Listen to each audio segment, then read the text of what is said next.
ક્ષેત્ર ક્ષેત્રજ્ઞ યોગ અધ્યાય 13. અર્જુન શ્રીકૃષ્ણને પૂછે છે, હે કેશવ, પ્રકૃતિને પુરુષ, ક્ષેત્ર અને ક્ષેત્રજ્ઞ, જ્ઞાન અને જ્ઞેય વિશે મને જાણવાની ઘણી જ ઈચ્છા છે. શ્રીકૃષ્ણે કહ્યું, આ શરીરને ક્ષેત્ર કહેવામાં આવે છે ને તેને જે જાણે છે તેને ક્ષેત્રજ્ઞ કહેવામાં આવે છે. બધા ક્ષેત્રોમાં ક્ષેત્રજ્ઞને પણ તું મને જ જાણ. ક્ષેત્રજ્ઞમાં વાસ્તવિક સ્વરૂપને જાણે છે તે જ્ઞાની છે. ક્ષેત્ર ક્ષેત્રજ્ઞનું તત્વ ઋષિ દ્વારા વેદ બ્રહ્મસૂત્રના પદો દ્વારા પણ દર્શાવાયું છે.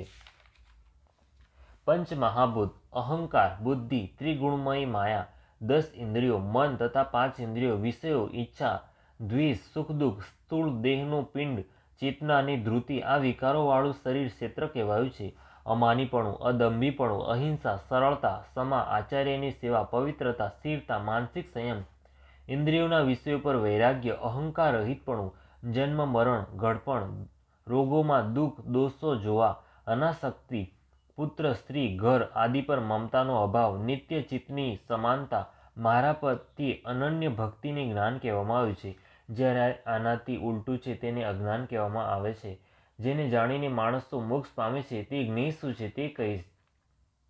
તે અનાદિ પરબ્રહ્મ છે. તે ન કહેવાય સત કે ન કહેવાય અસત.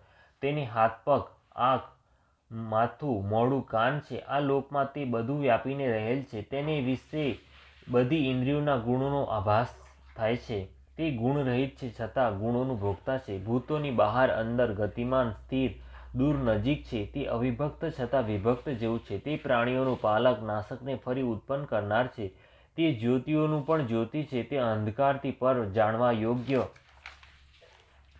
જ્ઞાનથી મપાય તેવું અને બધાના હૃદયમાં વસે છે. આમ ક્ષેત્ર, જ્ઞાન ને જ્ઞેય વિશે મેં ટૂંકાણમાં કહ્યું. મારો ભક્ત તે જાણીને મારા સ્વરૂપ સુધી પહોંચવાને યોગ્ય બને છે. પ્રકૃતિને પુરુષ અનાદિ છે ને એમ પણ જાણ કે તમામ વિકારો ને ગુણો પ્રકૃતિમાંથી ઉત્પન્ન થાય છે. પ્રકૃતિ એ કાર્ય ને કારણના કર્તાપણામાં હેતુ બની જાય છે. જીવાત્મા સુખ ને દુઃખના ભોગતાપણામાં હેતુ બની જાય છે. ગુણોનો સંગ જ જીવાત્માને સારી ખરાબ યોનિમાં જન્મ લેવા કારણભૂત બને છે. આ જીવાત્મા શરીરમાં રહેવા છતાં તે તેનાથી અલગ છે.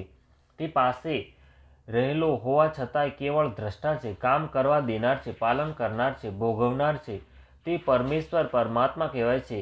એ રીતે પુરુષને પ્રકૃતિને તેના ગુણો સાથે જે જાણે છે તે ગમે તે સ્થિતિમાં હોવા છતાંય મુક્ત થઈ જાય છે. કેટલાક લોકો દેહમાં રહેલા આત્માને બુદ્ધિ દ્વારા, ધ્યાન વડે, કેટલાક જ્ઞાનયોગ વડે ને બીજાઓ કર્મયોગ વડે દેહમાં આત્માને જુએ છે.